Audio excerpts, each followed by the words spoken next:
Isaiah chapter 6.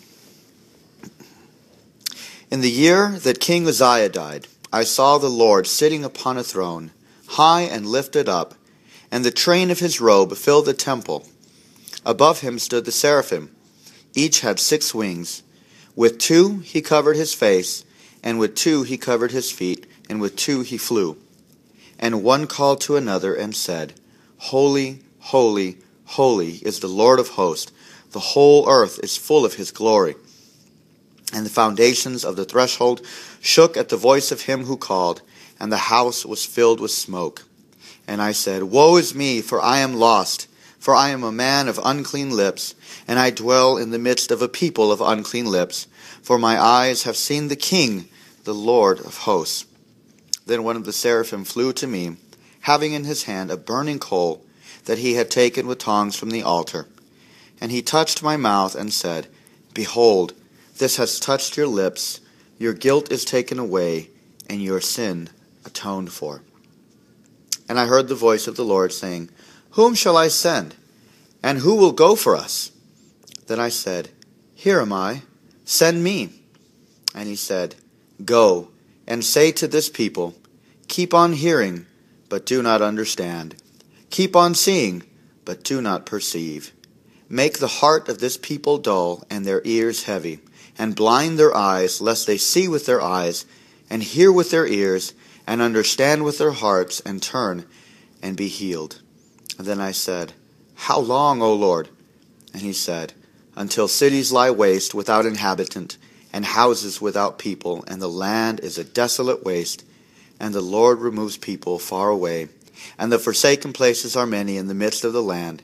And though 1/10 remain in it, it will be burned again, like a terebinth or an oak, whose stump remains when it is felled. The holy seed is its stump. The word of the Lord. Unbelief is a rather complex subject. Normally, you would think that encountering God directly would automatically produce faith and obedience. Atheists and agnostics often will say, well, if God exists, why doesn't he just appear right here so that I can see him, and then surely I'll believe in him and I'll do whatever he says. But that's just not true. In fact, it wasn't true for Israel, who, having been delivered from Egypt with many mighty acts of God and great judgments on the Egyptians, they were supernaturally fed in the wilderness, etc. They won their victories in a supernatural way. And yet, when it came down to it, they were easily given over to idols and unbelief. I don't know how quite to explain it all, but when God works, and especially when he works in undeniable ways, you would think that people would just naturally fall on their knees and worship. But they don't. In fact, people can stare at the grace of God it'll be right in front of their face, and they can just spit on it right there. The prophet Isaiah, he had one of the toughest ministries in the Bible. He was sent to God's covenant people, the heirs of the promises of God, who were so steeped in religious formalism, they were steeped in idolatry, that they could not discern the goodness of God to them anymore. But more than this, Isaiah was sent to a people whom God had committed to judgment in the form of unbelief.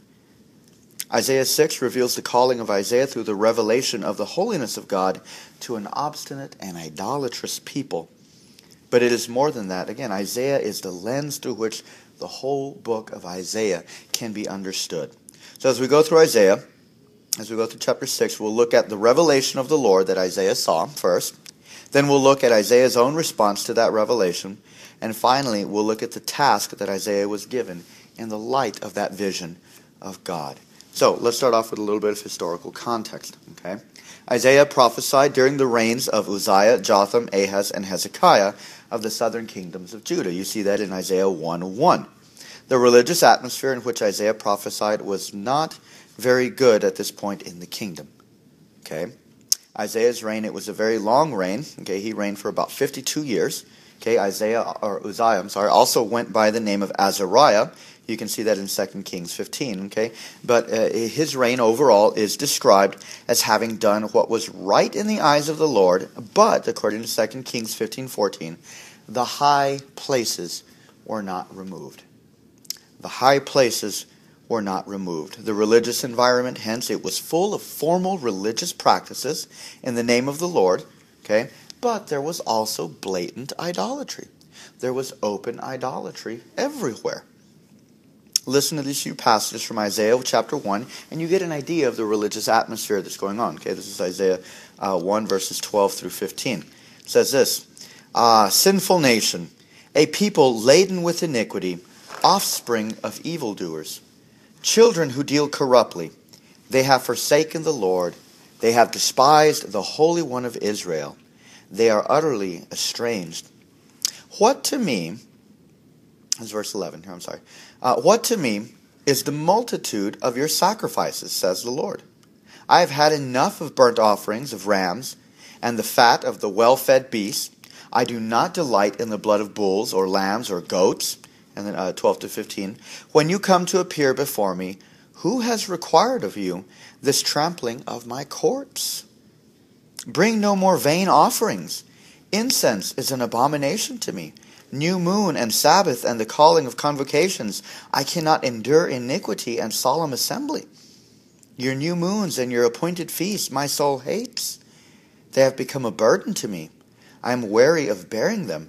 When you spread out your hands, I will hide my eyes from you. Even though you make many prayers, I will not listen.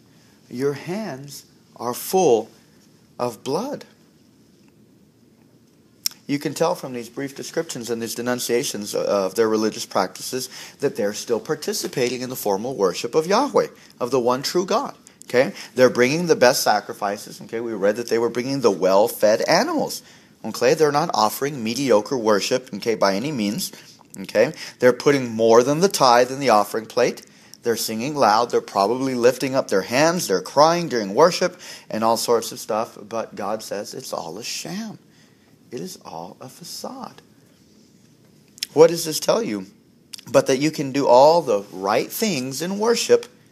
You can go to all the extra Bible studies. You can go to all the prayer meetings. You can put, you can do all the best that you have to offer. You can sing and dance in church. But if your heart is not in it, God does not want it. In particular, if your worship only appears on Sunday morning and disappears Monday through Saturday, then what good is that sort of religion?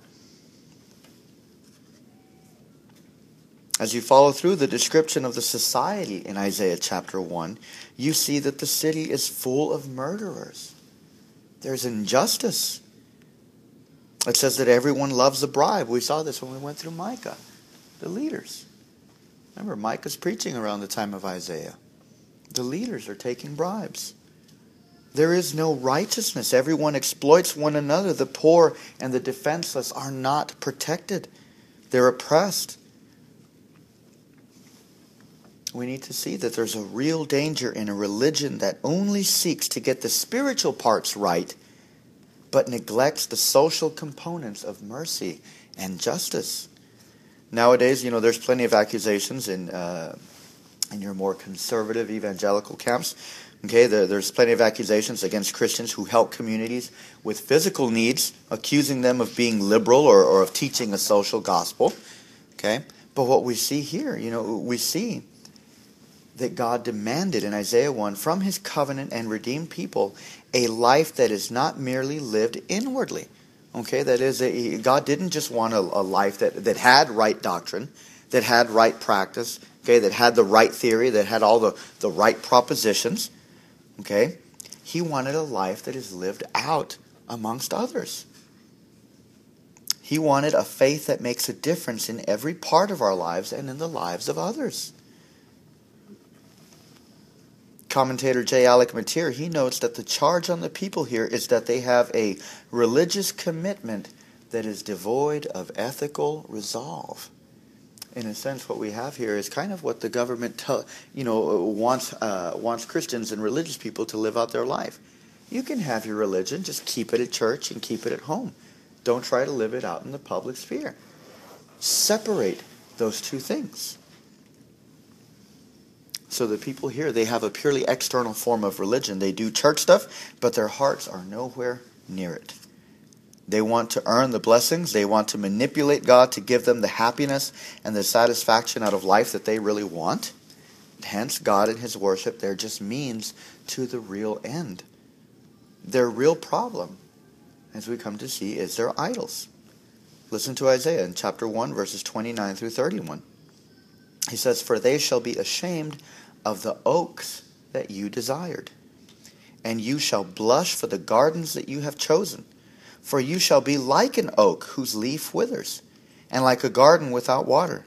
And the strong shall become tinder, and his work a spark, and both of them shall burn together, with none to quench them." Oaks there is shorthand for the idols that they made out of this particular kind of wood. And you can see that in Isaiah chapter 44, verses 14 through 17.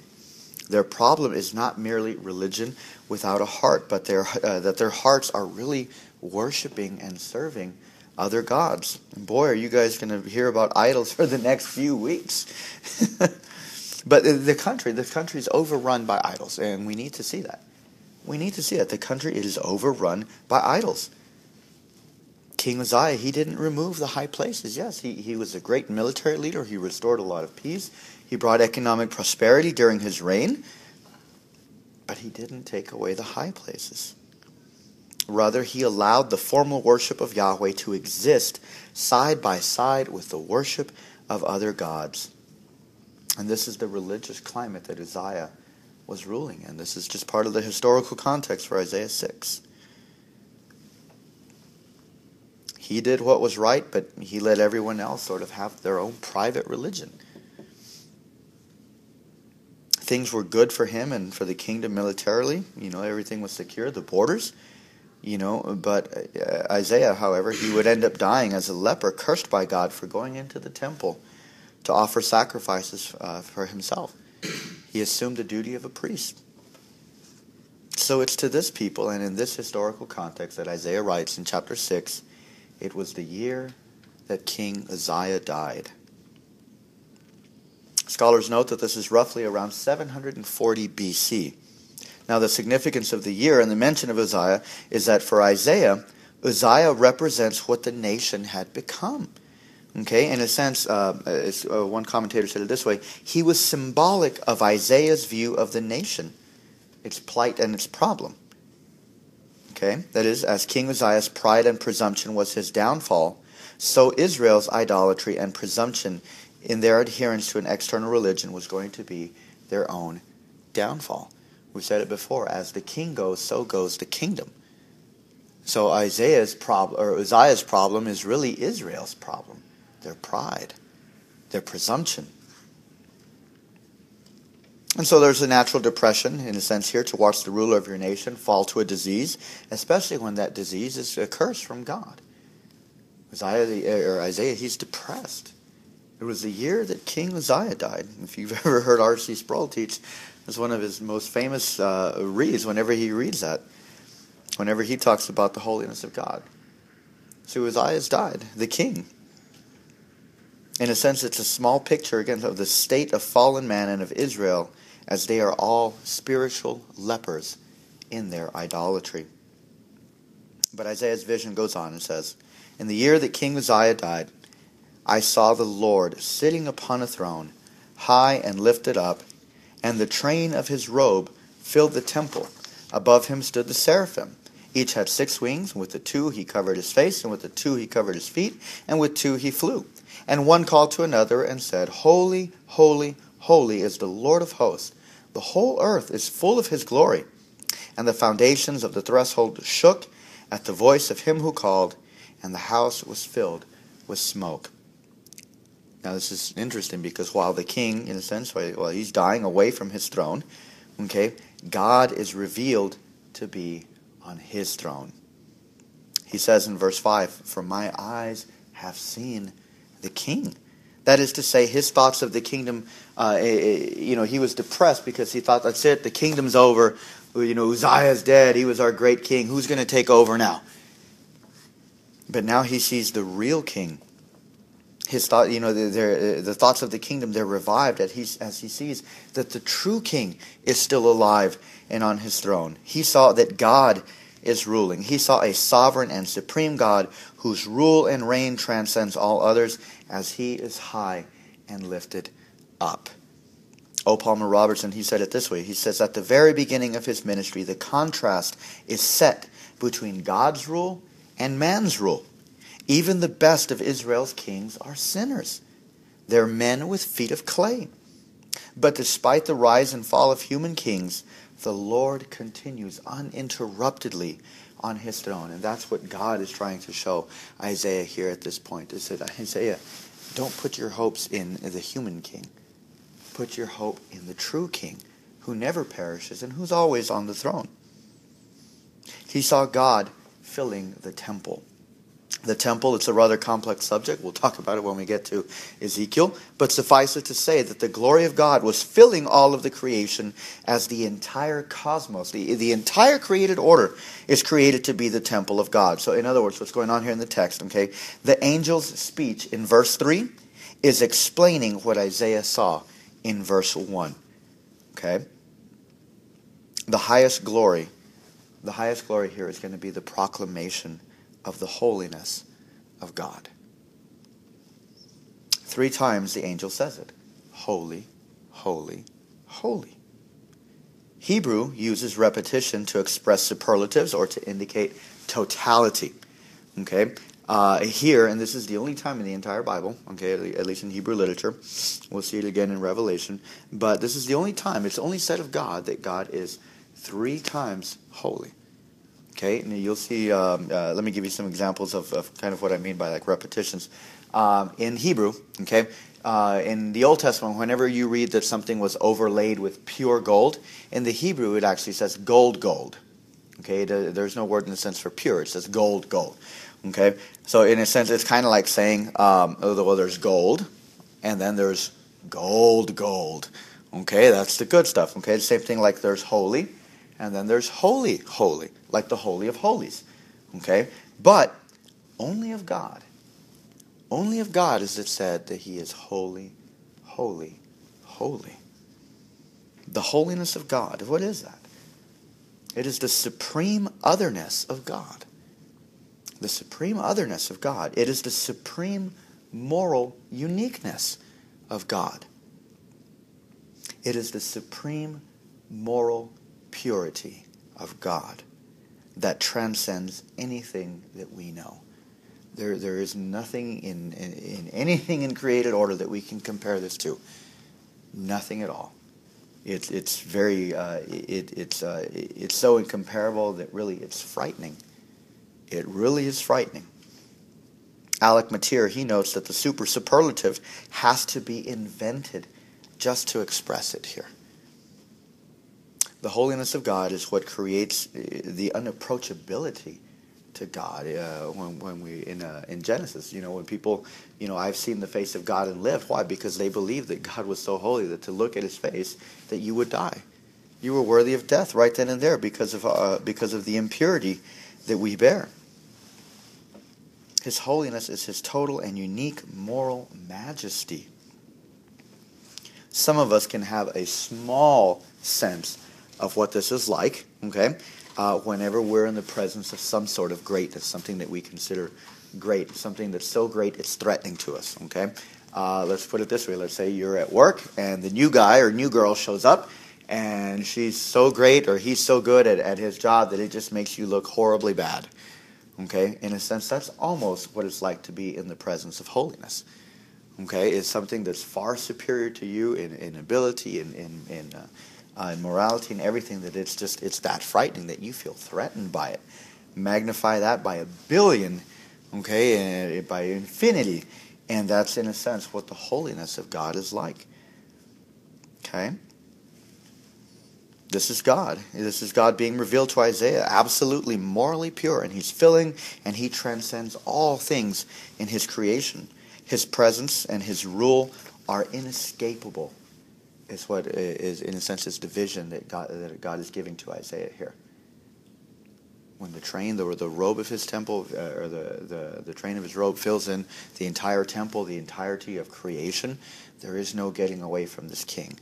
He's not a king like Uzziah that just rules in a particular area. This king, God, he rules everywhere. He is inescapable. And so this is what Isaiah saw in the year that King Uzziah died. Now, you would think, based on how plenty of people feel, okay, when they meet God at church, okay, that maybe sometimes people, I had an encounter with God, at a worship service, and they're usually joyful and they're happy, and I'm so happy God really touched me at service today, and stuff like that. And you would think that that's what Isaiah would be like wow, yes, God showed up, and boom, man, I was happy. But no, when God showed up, okay, when God showed up, listen to his reaction. He says, and I said, woe is me, for I am lost. Some versions say I am undone, for I am a man of unclean lips, and I dwell in the midst of a people of unclean lips, for my eyes have seen the King, the Lord of hosts. Now the word woe, first of all, okay, is not one we're familiar with, and it's not the cool surfer dude kind of woe that he's using here, okay? It's a word that expresses deep grief, lamentation, and it's often the emotion present when dealing with the death of a loved one. When it's used in the Bible, it's often used in the context of covenant judgment. You might recognize it from the Gospels in Matthew, when Jesus is pronouncing his judgments on the scribes and Pharisees. Woe to you, scribes and Pharisees. What he's doing is he's pronouncing judgment. We'll see the term. It's used in Isaiah 5 in several places as Isaiah declares God's judgment upon the people. That is, Isaiah has previously used this to denounce the people and to judge the people that he's preaching to. You'll see that in Isaiah 5:8, Isaiah 5:11, 5:18, 5:20 to 22. Okay, 20 and 22. Woe to those who call light dark and dark light. Woe to those who call good evil and evil good. And that was Isaiah's message. So he's used the woe. But now, okay, the overwhelming holiness of God, okay, and this is what we need to see, is that the overwhelming holiness of God, it cannot help but bring to light our own sinfulness and the darkness that's in our own hearts. It's interesting that the basis of Isaiah's self-condemnation here, okay, is he's condemning in himself the very best that he has to offer. Remember, Isaiah's a preacher. He's a prophet. What's his tool? His speech. His lips. Okay, he's a man of the golden lips in a sense, okay? That's what he does his work through. And again, depending on your take on the order of the first 5 chapters of Isaiah, it seems safe to presume, I think, that Isaiah was prophesying before this vision, but now he calls himself a man of unclean lips. Think about that. Think about that. He's been preaching before. He's been prophesying before. But now that he's actually encountered God in this way, now all that preaching, in a sense, he's saying it came from unclean lips.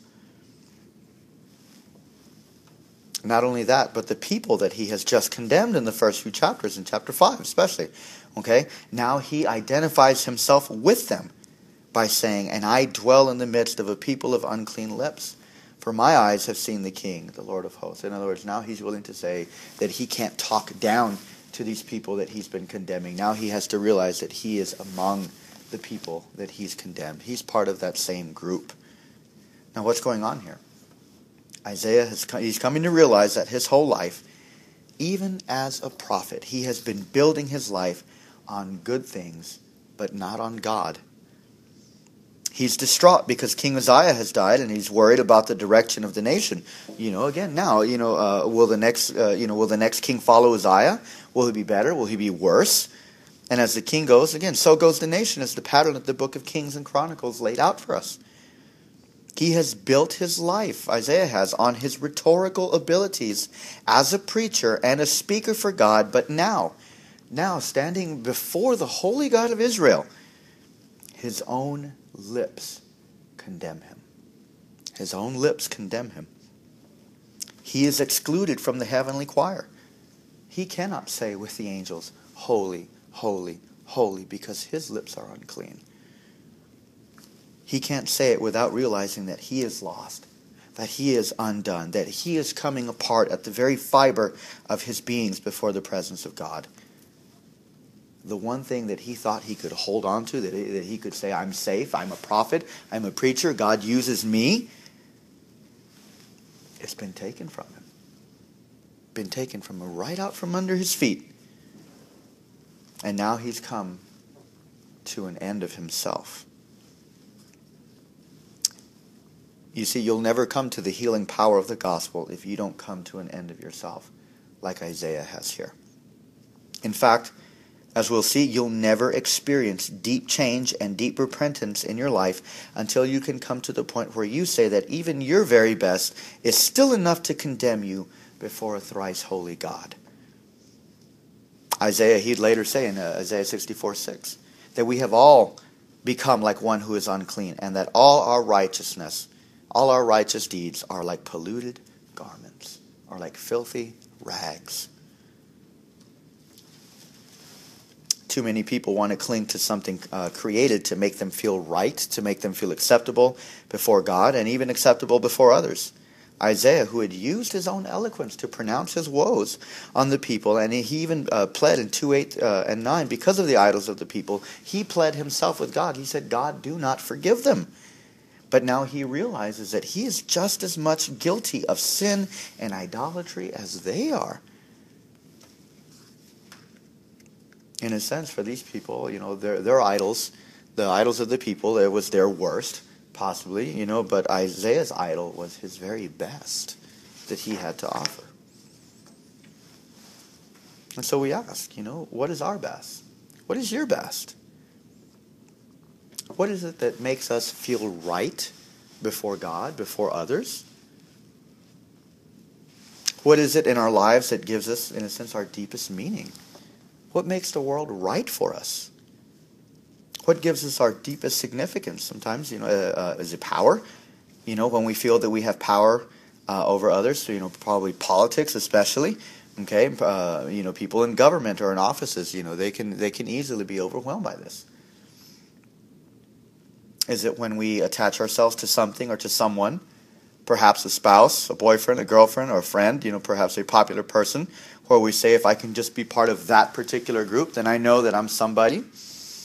Maybe it's detaching from people and things.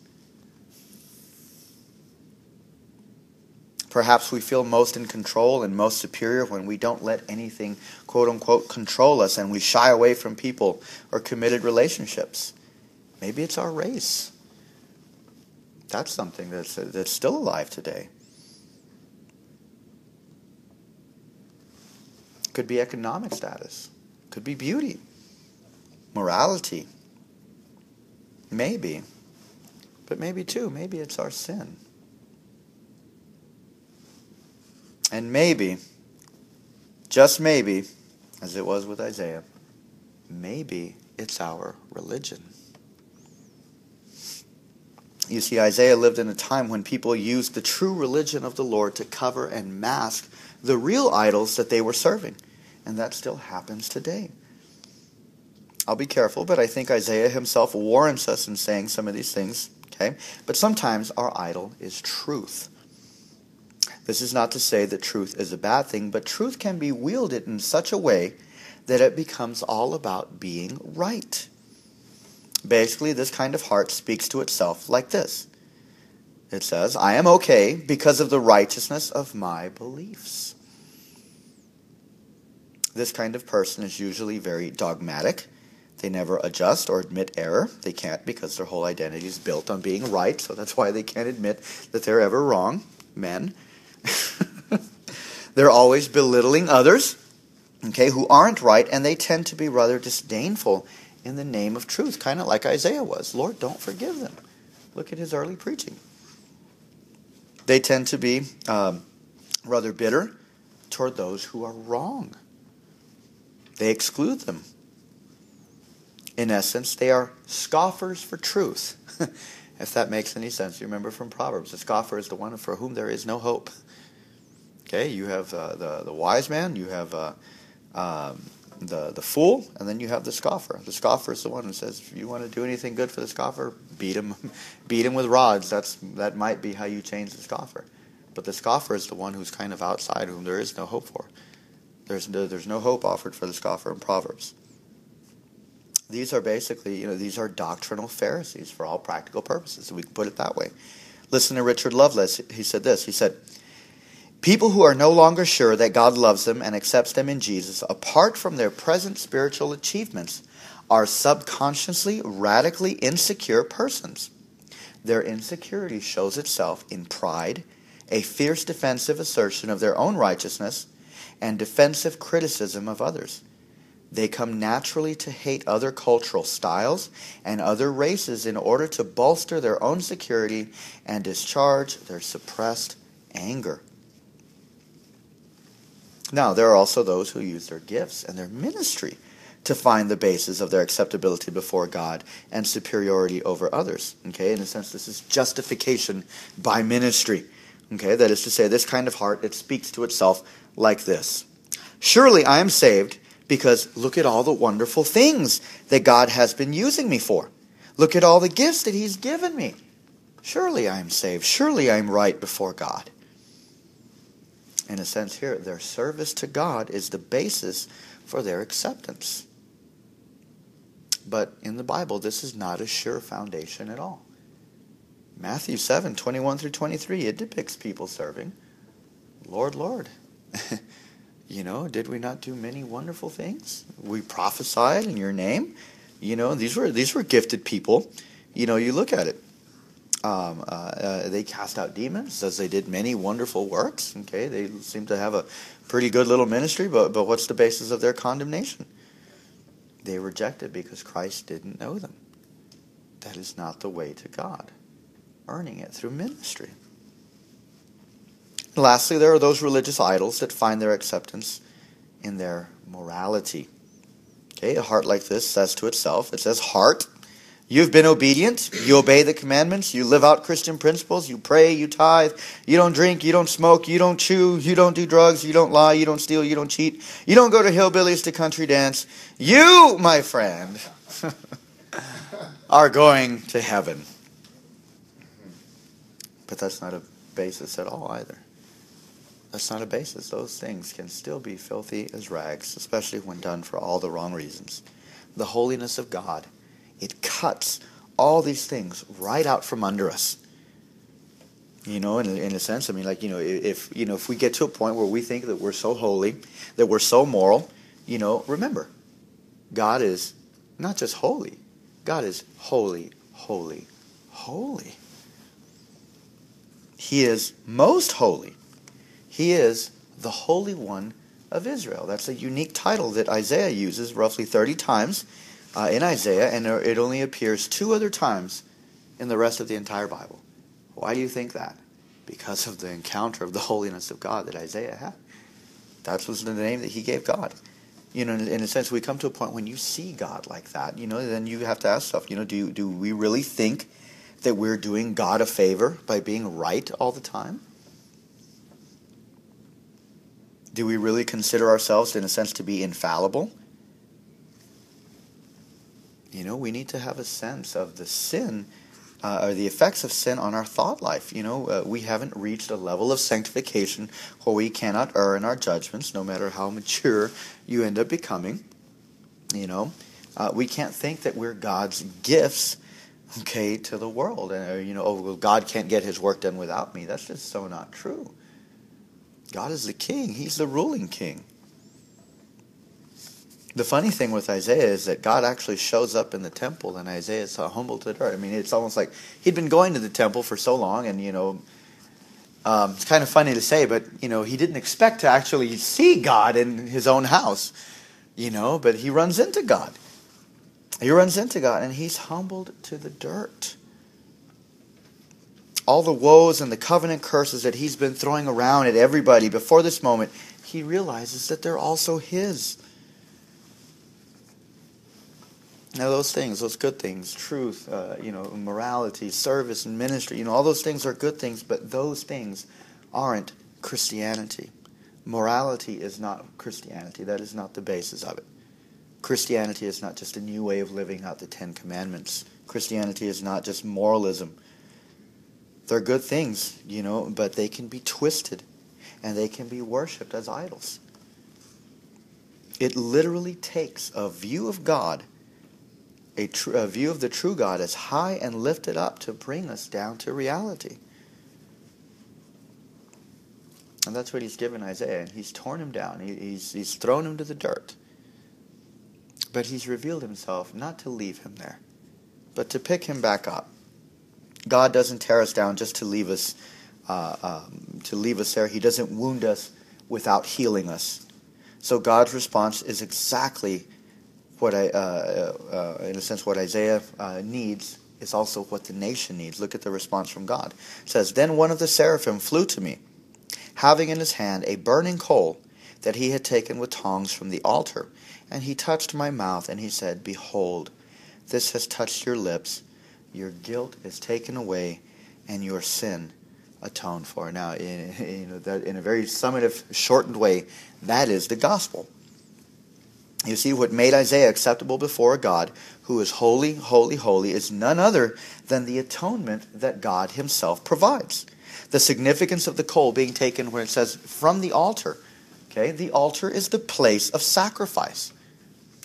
The altar was the place where the holy God accepted and was satisfied by blood sacrifice. So in a sense, just that little phrase there, from the altar, it holds together, a bunch of ideas are jam-packed in there. It holds together the idea of atonement, propitiation, and satisfaction that is required by God. Okay? And it also brings about the forgiveness, the cleansing, and the reconciliation that are needed by the people. It's a pretty compact way of saying the gospel, that this coal comes from the altar. All that is contained in the burning coal, and that is the gospel. That God himself provides the basis of your acceptance before him. The gospel teaches us here that you're far more sinful than you ever thought you were. Isaiah didn't think it was that bad, but you notice the gospel, it had to reveal how low he really was. But it also reveals to us that you are more loved than you ever dared hope for because of what God has done for you in Jesus Christ especially. And Isaiah, he's changed by this. Indeed, we all should be changed by this. We all should be changed when we look at the cross. So then when God asks, he says, "Whom shall I send? And who will go for us?" Isaiah answers the call. He says, "Here am I." That's the change. That's the change. In a sense, Isaiah seems to have been going forth before more for himself. Yes, he mentioned God and he was using God, but it seemed to be about him.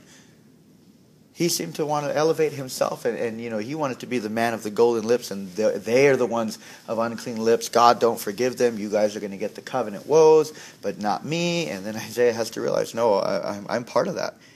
But now here he's changed. He's actually ready to become a true servant of God. He says, "Here am I. Send me." You see what happened?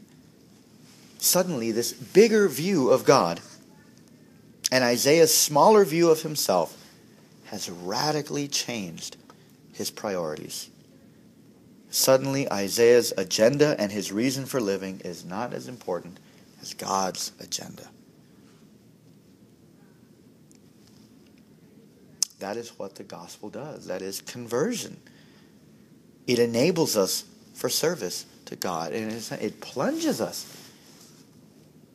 to serve God. Suddenly for Isaiah, it's not going to be about being right.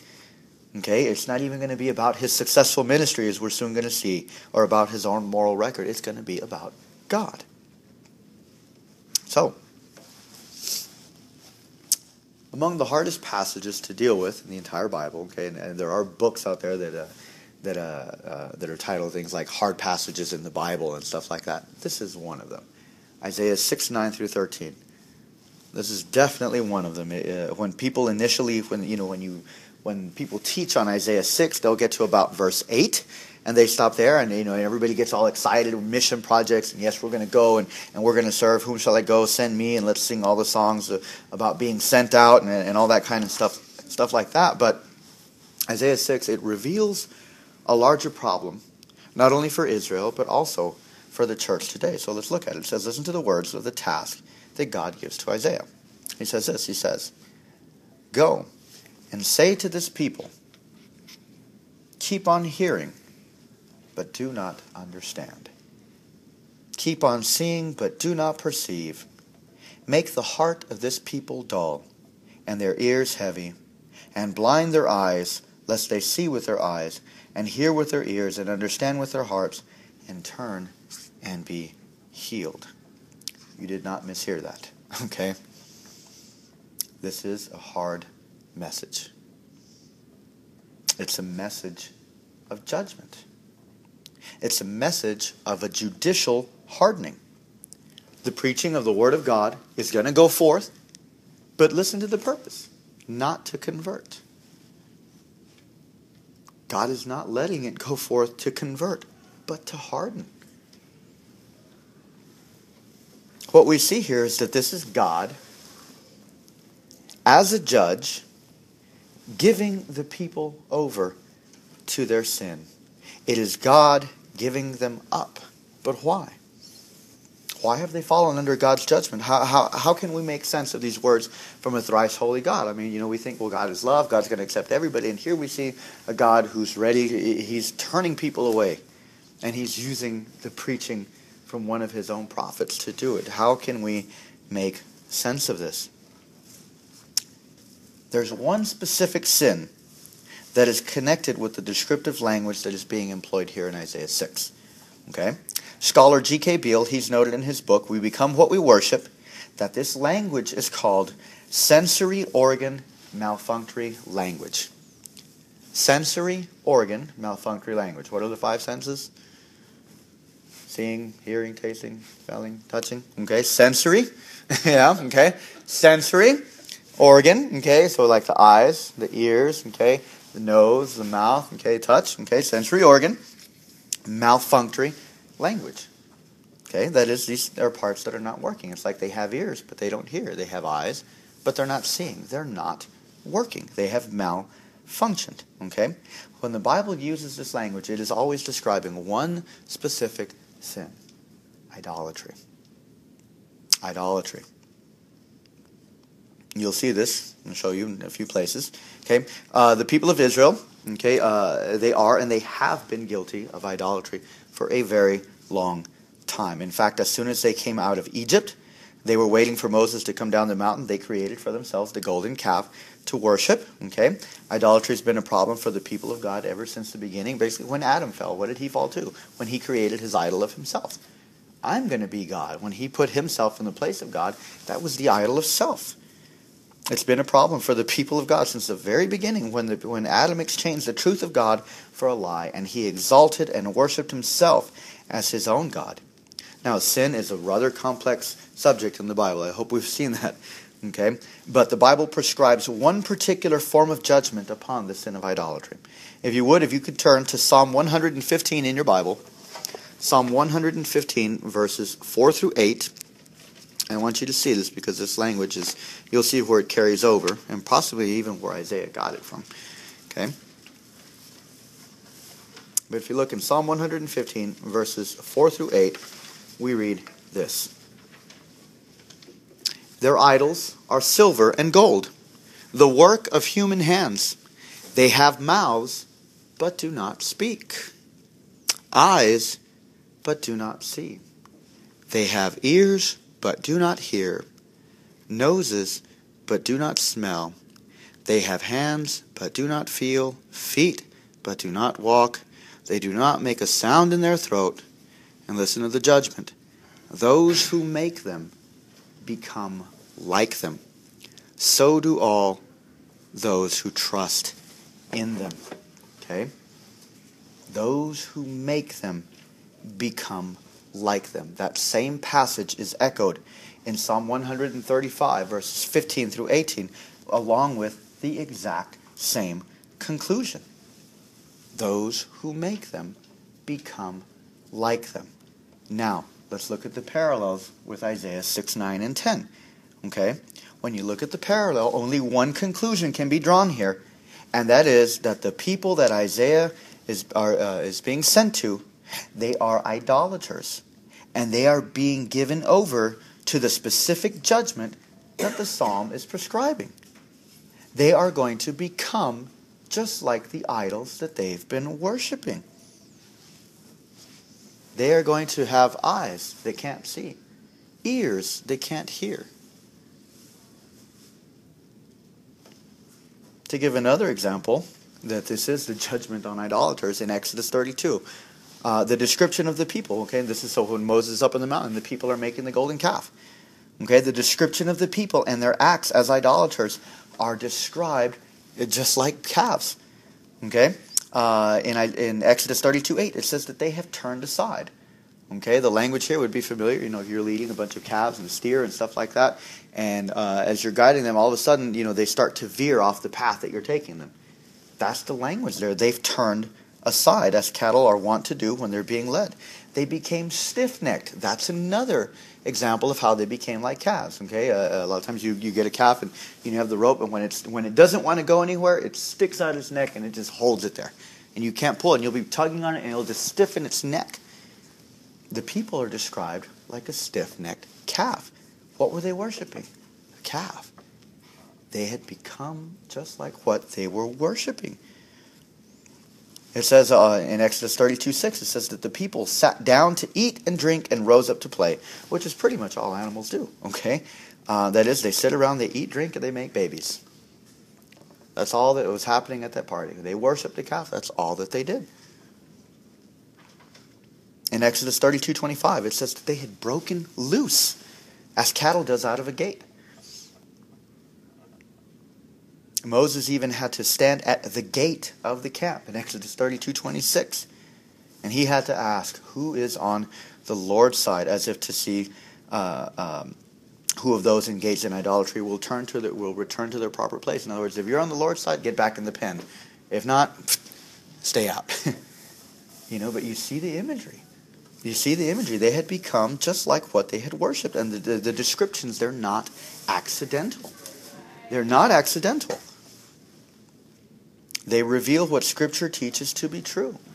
You become what you worship, for better or for ruin. You become what you worship, for better or for ruin. Listen to G.K. Beale on Isaiah 6, 9, and 10. He says this: Israel's problem was idol worship.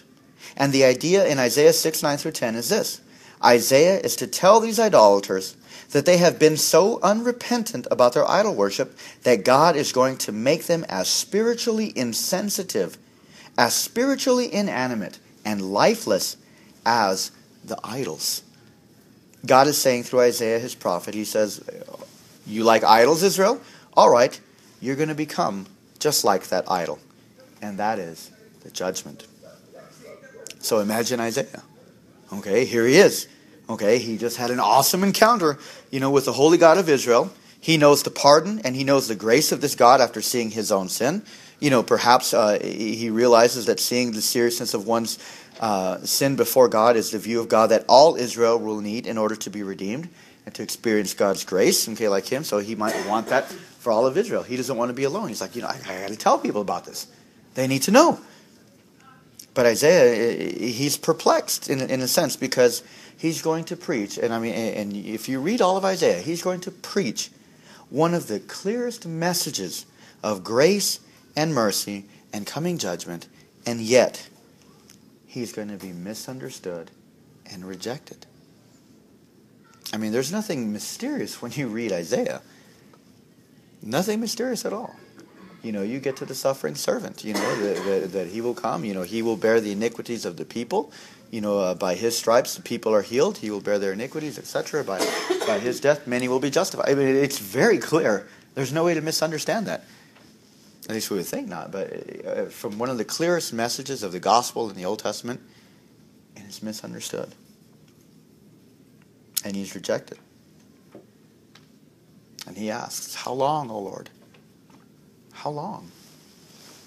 And God responds. He says, until cities lie in waste, without inhabitant, and houses without people, and the land is a desolate waste, and the Lord removes people far away, and the forsaken places are many in the midst of the land, and though a tenth remain in it, it will be burned again, like a terebinth or an oak. Do you see the connection? Remember when we talked about the oaks in 1 verse 29 through 31? you will be like the oaks. You see the connection? You become what you worship. It will be burned again like a terebinth or an oak, whose stump remains when it is felled. The holy seed is its stump. The reality of Isaiah's ministry is that it will be one of judgment upon a rebellious and idolatrous people. There's no more room for mercy. There's no more room for grace from a God who's done all he can for this rebellious and stubborn people. Exile is what awaits these idolaters. This is the curse that God told the people about from the very beginning. It's in Deuteronomy 28. It's not like this is a surprise. God spoke about it. He said, if you disobey the covenant, exile is what you're going to get. You will be kicked out of the promised land. Deuteronomy 28, 36 through 37, and 49 through 57. Everything that Isaiah is preaching about basically come from those few verses in Deuteronomy. Right from Moses. This judgment, it's not capricious, okay, or it's not arbitrary. You know, it's not God waking up one day, I think I'll get rid of these people and start over. Isaiah's not, again, he's not saying anything new. God is not doing anything new. God's patience with them, he'd been gracious enough. But the Holy One of Israel cannot stand sin. And as a righteous judge, he must judge sin. The people are to be sent to exile. Isaiah 10 reveals that God will use the Assyrians to destroy the northern kingdom. And Isaiah further reveals that Babylon will come to plunder and to destroy Jerusalem. And that'll take care of the southern kingdom. And he will carry them away as captives to Babylon to live out their lives in that way. And you see from Jeremiah and from Daniel that they're to be there in their 70 years. And Daniel, when he prays, he comes to his prayer and he says, God, it's okay, 70 years are up. We need is it our time for repentance? And Daniel, when he's told, he's like, nope, you guys are going to go in it again 7 more times, or times 7. And there's a 490-year period that Daniel describes. So he starts to talk about. And that's the being burned again, in a sense, that Isaiah is talking about here. You become what you worship, for better or for ruin. What your heart of heart looks at on the inside is what you start to reflect on the outside. If you worship work, if you're a workaholic, guess what? You begin to be as lifeless and impersonal as work. People don't matter anymore. People are just a means to an end. You can sacrifice family if career is your idol. Things like that. Just look at it. People in ancient cultures, when they used to worship animals, snakes, what did they start acting like? Like the animals that they worshipped. They became what they worshipped, for better or for worse. You take on those properties. Idols are a serious threat to the people of God. The first commandment is the reason. Again, thou shalt not worship any other gods before me. Martin Luther, in his larger catechism, he said that in order to break the commandments, one must first break the first commandment. Once you make an idol, the other 9 follow. They can go right away. Many Christians believe that the New Testament doesn't deal with idols, but it does. They're just more subtle and more crafty. Ezekiel is one of the first ones who mentions, I think it's in Ezekiel 14:8, if I'm not mistaken, but when God, he's taking Ezekiel and he's showing him the priest, and he takes him into the temple and he says, look at the priest. They've taken the idols into their hearts. And that's where we're kind of first introduced to, in a sense, heart idolatry. Or soul idolatry. And not just having a statue, it's what your heart really bows down to. In Colossians 4:5, we see explicitly that covetousness is idolatry.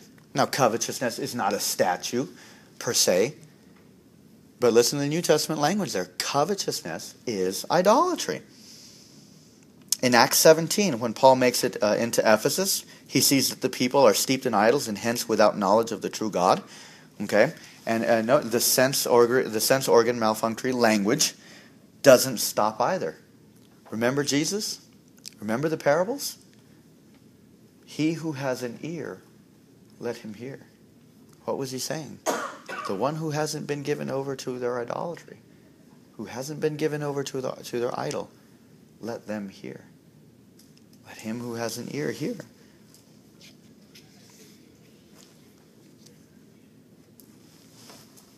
In Matthew 13:9, let's kind of look at this. In Matthew 13:9, Jesus, he tells the parable of the sower, okay, and he ends with the words, "He who has an ear, let him hear." Now then the disciples, they ask him, the disciples ask, how come he speaks in parables? Okay, and it's like, Jesus, why don't you just come out and say what you really want to say? Why are you speaking in parables? And listen, Matthew 13, verses 10 through 15. This is Jesus explaining why he speaks in parables. He says, "And he answered them, 'To you it has been given to know the secrets of the kingdom of heaven, but to them it has not been given. For to the one who has, more will be given, and he will have an abundance. But from the one who has not, even what he has will be taken away. This is why I speak to them in parables, because seeing they do not see, and in hearing they do not hear, nor do they understand." And listen to what he says. He says, "Indeed, in their case the prophecy of Isaiah is fulfilled, that says, 'You will indeed hear, but never understand, and you will indeed see, but never perceive. For this people's heart has grown dull, and with their ears they can barely hear, and their eyes they have closed, lest they should see with their eyes, and hear with the ears, and understand with their hearts, and turn, and I would heal them.'" That's pretty tough. That's tough to accept. Our normal view of God, and Christ especially, is that Christ wants everybody. Christ wants everybody to come in. But look at him here. The explicit purpose of the parables is to exclude some people out of the kingdom. That's not the only place in the Gospels that Isaiah 6, 9, and 10 is referenced to. Okay, again, all four Gospels, they quote this. And they use it as a means of judgment. You'll see it in Mark 4:12. You'll see it in Luke 8:10. You'll also see it in John 12:37 through 42. And that one in John 12, it explicitly says, "Therefore they could not believe." So it's not just putting it in a sense on their will, but there's a sense in which they weren't allowed to believe because they were being given over in judgment. Luke, he also quotes it in Acts 28:26 through 27. That's on the missionary journeys, and I think Paul is the one. Or Luke is quoting Paul there as he's talking about why the missions to the Jews were so unsuccessful. At least why it is that they were not accepting the gospel, but the Gentiles were. Why were the Jews preferring a moral code of righteousness? Paul also quotes it in Romans 11:8. It is one of the most quoted Old Testament passages in the entire New Testament. It's quoted 6 times, and other allusions are made to it. So in the New Testament, today, idolatry, it's alive and well. It is alive and well, especially in those who seek a righteousness through their own good works apart from the gospel, apart from Christ.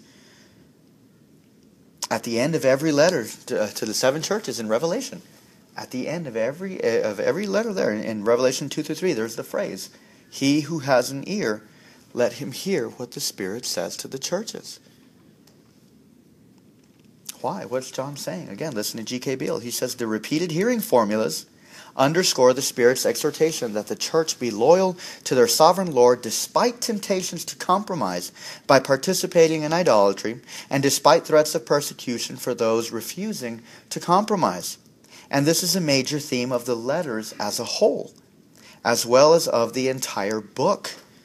The readers are to express their loyalty by means of being faithful witnesses to Christ, which necessitates no compromise with idolatry." And it says in that book, Beale further says, and I believe in his commentary on Revelation, he further says something that those letters to the churches, that they're all in danger of idolatry. Even the faithful ones, that doesn't mean the temptation goes away, but that is the big threat to the entire church. Idolatry from Genesis to Revelation, from the beginning to the end of the age, it's a real threat, and it merits real judgment from God. And Isaiah had to bear this message to the people of God. The gospel writers, however, they tell us that it was ultimately in Jesus that the words of Isaiah 6, 9 through 10 are fulfilled. Okay, now what does this mean? Okay? That means that Jesus Christ, by virtue of him being the true responder of God's question, who will go for us, he bore the ultimate verdict of judgment. Jesus Christ, the very Son of God, his message, his person, his work, it will either melt your heart of stone or it will harden your heart. Basically, as the sun either hardens clay or melts the ice. Jesus, he delivered the ultimate covenantal woes to the religious people of his day who thought that they were worshiping God but were really honoring their religion, their morals, and their traditions. In Mark chapter 7, Jesus, he quotes from Isaiah himself, he denouncing the commandments of men. That's Isaianic language there. Mark 7, 6 through 7. That's from Isaiah 29, 13. If you don't see it, Jesus, he is the true Isaiah who brought God's message of judgment. But more than this, Jesus is the better Isaiah who not only spoke of judgment, but he also took it. The coal that cleansed and forgave the prophet would later come to fruition in the person and work of Jesus. On the cross, Jesus Christ, he was the substitute that was offered in the place of sinners. Isaiah's understanding of what it would take to forgive sins is revealed in Isaiah 53, in which the suffering servant, he's the one that sacrificed in order to justify many. Jesus Christ, he is the true and better Isaiah. He is the true and better covenant servant of the Lord. He is the true and better one who responded immediately as soon as God said, who will go for us? My friends, we all have idols. If we don't know it, okay, we're the most spiritually insensitive people already. And we may be living under God's judicial hardening. How do we get rid of idols? How do we get rid of idols? Well, in the same way that Isaiah got rid of his. Okay? We need a vision of the glory of God. We need a vision of God high and lifted up. And where do we get that? Where do we get this vision? I mean, am I promoting a mystical experience? No. We look at the cross. We look to the cross. There. That's whose glory Isaiah saw. He saw Jesus' glory according to John 12:37. It's there that God reveals himself as high and lifted up. It's on the cross that we see God's judgment on idolatry meted out. It's from there that we receive our hot coal from the altar, from the place where Jesus was sacrificed. Do you see it? Do you see the arms stretched out wide? That's no idol that died for sin. It was the true and living God in the flesh, the second person of the most holy Trinity. Your idols, money, good looks, gifts, ministry, good moral record, power, acceptance, performance, sex, race, culture, political party, all those things, they all look at us and they say, die for me, become like me. But Jesus Christ, high and lifted up, he says, I died for you. You become what you worship. May we all worship the true and living God and his Son, Jesus Christ. Amen.